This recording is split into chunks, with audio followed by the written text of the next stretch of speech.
to my channel. My name is Dawn, and today we are going to do some blood sugar or glucose testing. People with diabetes have to test their blood sugar and report those findings to their doctor periodically. And sometimes people with prediabetes also like to do testing just to make sure that they're in a safe range. And so today I'm going to go over the process that I use. This is not a medical process. This just happens to be the process that works for me. I am not a medical provider. This is just what I do. And at the very least, you may become more familiar with the equipment itself or the process. And my recommendation to you is to read your manual if you do need to do blood sugar testing. And also speak with your pharmacist or doctor if you have any questions before proceeding. So let's go ahead and get started. The very first thing that I do is wash my hands. You should wash your hands. I've already done that. Wash your hands before you begin, just to make sure they're as clean as possible.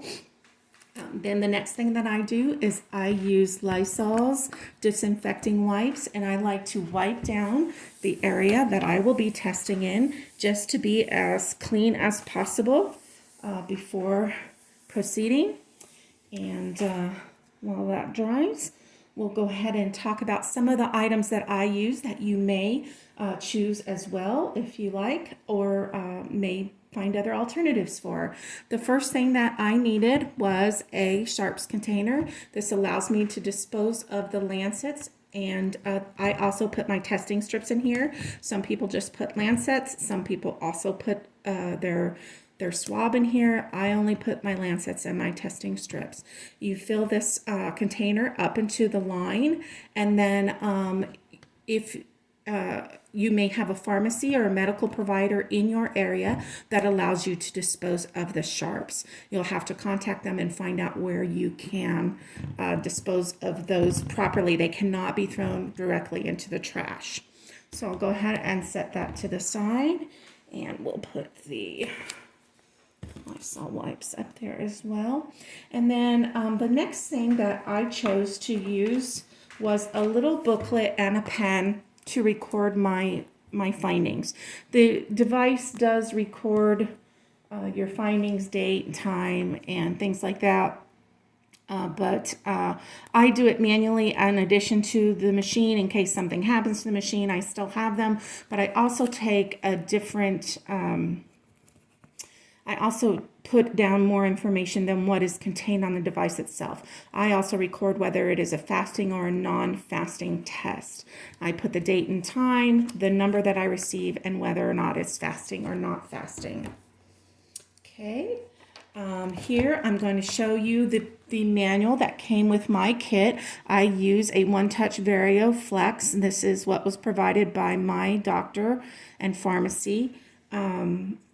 And it does come with an owner booklet that goes over everything that you need to know about your device. And so I highly recommend that you read this and become familiar with it, or whichever manual comes with your device. Next thing that you're going to do is you're going to need a sugar testing kit. This is the one that was provided from my pharmacy, and this is how it came when it first arrived.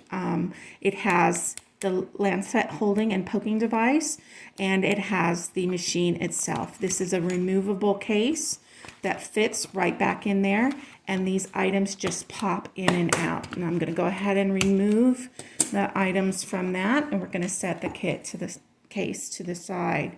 This is the One Touch Verio testing device, and I'm going to look at the back. It is a button battery, and the button battery that this is CR2032. I recommend that you have a battery on tap or saved in case you need it and this goes down, because this is a medical device and you should have a battery backup on hand. This is the Lancet testing device. It has the strength, I guess you would call it, of how much the cower that the lancet is going to come out. It has a cap at the top where you put the lancet, which we'll go over in a moment, and then it has the device to remove, and this is to actually take the poke. This is to remove. I'll get that right. Okay, next you're going to need actual lancets. I keep mine in a little case, and I'll show you why I do that. But I do have one that I've already taken out here to show you what it looks like. This is the lancet device, and this is what you put in the little poker guy, and it has a handle, and it has the little needle on the inside there. That's what an individual one looks like. You also are going to need control solution. This allows you to do a control test to make sure your machine is working properly. I do this test once a month or after I change the battery, and just to make sure that my device is working. When you open up your control solution, you'll see here it has an expiration date of 12/23, and when you open it up, you have 6 months to use it before it goes bad, or before you're supposed to stop using it. And so I put the date here of 6/1/23 is when I have to stop using this control solution based on when I opened it. Next, you will need testing strips, and they come in this little container right here. The nice thing about this container is it slides into this section right here so that it's held with the poking device and the testing device all neatly in the case. And so that's very nice. So, the same thing with your test strips. When you open them, you have 6 months to use them. These expire on 10/31/23, and then the date that's 6 months from when I opened it is 3/1/2023. So these are almost to the point where I can't use them anymore. And so it's very important that you track that date. You will also need alcohol prep pads. I have a few here, but you only need one for each test, and so we're going to set that to the side. Okay, let's go ahead and get started. We are going to start with a control test, just so that I can show you how that's done. You take your control solution and you shake it gently, and then you'll notice on the top of your control solution there's this little small indentation. That's to allow you to hold a drop of solution so that you can test it. And so I'm going to put a small drop on there, and we're just going to set it down for now until we get our testing strips out. We're going to need 2 testing strips, one for the control test and one for the blood test, actual blood test. And so we're going to set that right there. Okay, now that we have our testing strip, let me go over the testing strip a little bit. With One Touch's testing strip, you'll see that they have a gold side and a white side. The gold side goes up, and the 2-prong side is the side that actually goes into the top of the machine. And so we're going to slide these 2 prongs down in there, and then you'll notice that the machine comes on automatically when you insert the strip. In this particular case, again, we're using the One Touch. Each machine is probably different. Then you have a blinking blood drop to let you know that this device is ready for testing. However, when we do the control test, we actually want to do a different test. We want to let the machine know that we're doing a control test. And so we hold down either the up or down arrow key until this little C appears. And that lets the machine know we're doing a control test. So then you want to make sure that you can see this. Stick the end into the drop of solution on the top until the blue goes all the way from the bottom to the top completely. And you'll see here that it gives you a reading with today's date and time and the reading, and that it's a C, that this is a control reading. And on the control solution, it has a range of 102 to 138. If the reading that is returned from the control test falls within that range, your device is working correctly. And so in this case, you see that my device is working correctly. So I'm going to remove the test strip. And again, I put that into the sharps container. And then I'm going to wipe the top with that disinfecting wipes that I used earlier. I'm going to wipe the top of this case off with that. And then we will close that and we'll just set that to the side for now.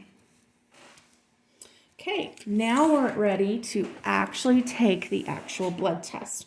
And when you do poking, to make it less painful, I recommend that you poke on the side of your finger instead of the flat part of your finger.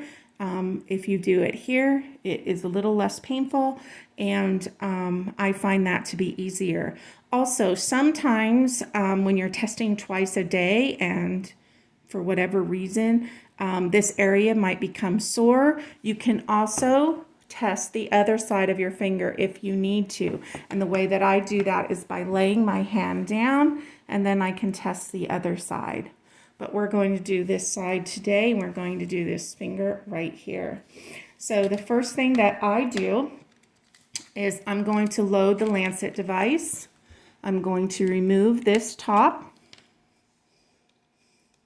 I'm going to put the Lancet, oops, I have something there, Lancet down in there, and you want to push it all the way in until it clicks.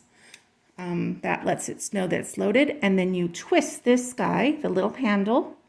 You twist it and then pull it off, and you'll see that you now have the little poker guy right there that's going to poke your finger. You put the lid back on, and this Lancet device is ready to go. When you're first starting out, I would recommend that you have a lower number. 4 or 5 would be my recommendation. I happen to use 7. In my case, for whatever reason, 7 works the best in order to get me to get a sufficient drop in order to test. But you can experiment with that. Start with 4 or 5. If you're not getting the results that you need, then you can move up to a higher number. Okay, so the device is ready to test, and we're going to take a clean testing strip. We're going to put that into the top of our device and let it get ready. We're waiting for the blood drop. There it is. We are going to open the alcohol prep pad that we got, and we are going to wipe the section of the finger that we are going to be testing. So I'm just going to do that real quick. And then we're going to pick up our Lancet device, place it against our skin, and we hit this button.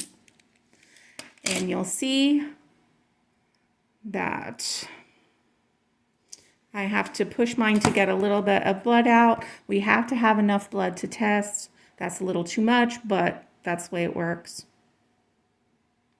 You want to put the testing strip in the blood until the red goes from the bottom all the way up to the top. And you'll see in this case that we've got my current reading, which is 111. On this particular, I'm going to set this down. I then use this to clean up the blood on my finger and hold it just for a few seconds to stop the bleeding.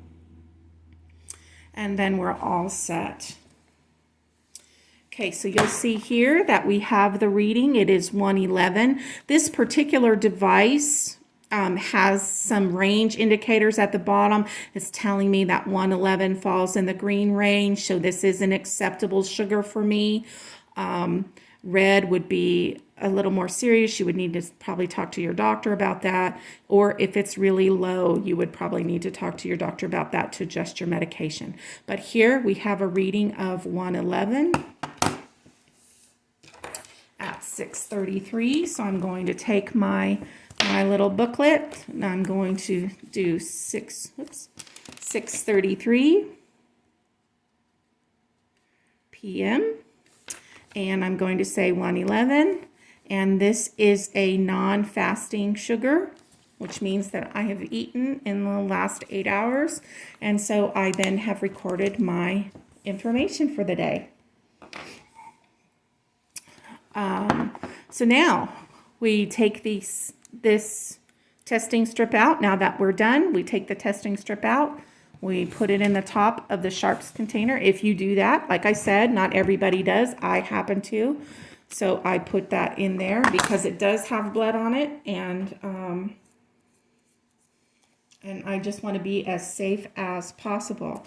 The next thing that you're going to do is you need to remove, set that to the side so we can see, you need to remove your cap.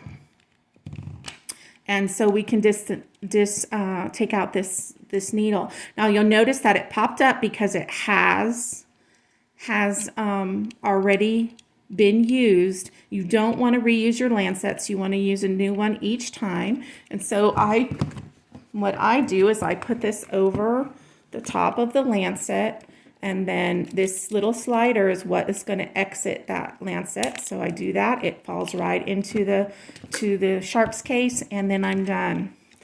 Now, for me, what I do is you'll notice that sometimes you get dirt or blood on your lancet device. I use the Lysol disinfectant cleaner to clean that, but you should use whatever cleaner your device recommends. So I take a new one of those. Whoops, I got two. That's one too many. And I just wipe this device down just in case I got blood on it, and place it down.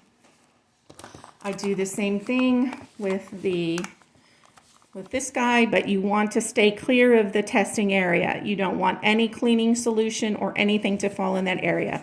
So I just wipe the front and the sides where I was holding it, just to make sure that I don't have any blood on it.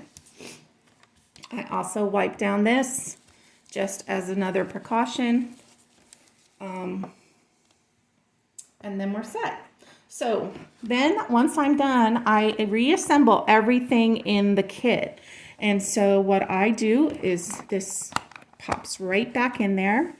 Your lancet device, make sure that you can see, your lancet device pops right back in there. Your testing strips slide right in the side here. And then I take a few of my alcohol prep pads and I slide them inside here so that they're always with the kit. When ready, I put my control solution to the right of that. And then I have this little plastic container that holds my lancets. Now this is a container that came with jewelry. I disinfected it and put my lancets in here. It was the perfect size to slide in here and keep the lancets in a container so that they're not falling all around the case. So that's what I did. And then this just zips up and closes, and you have your case and you have your items and you're all set. Thank you for joining me today. I hope that this was helpful in some way, or at the very least, like I said, allows you to become more familiar with the process in case you ever need to do it in the future. I was diagnosed with diabetes in the last year only, and so it's not something I've had to do my whole life. I would have liked a more comprehensive video when I started. I did go to YouTube and look at some videos, especially with the Verio One Touch, and some of the information, I wish they had more information, is all I can say. So hopefully this will help you. Maybe not. Maybe you don't need this information. Either way, I appreciate you tuning in, and thank you for watching. And I'll see you next time. Bye.